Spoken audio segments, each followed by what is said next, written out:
he says that he believes in tradition for the same reason he believes in democracy. And he says you can't believe in democracy if you don't believe in tradition, because he says the reason he believes in democracy is any one man will become a tyrant.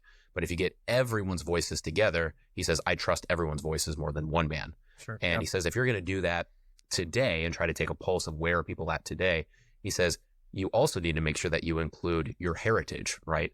So when you're talking about music, one thing I always think of is, okay, if you want to start playing with the things we've inherited, you can have that conversation, but make sure Bach's sitting at the table. Yeah. And if you've got a better pitch on what the music should sound like and why, and you can argue against Bach, make that argument. But if you're not willing to, if you can't make that argument, you should probably go back to Bach to start, right? So it's one of those, like, don't cut off the great thinkers that have gone before us from the conversations that we're having today that lead us to action.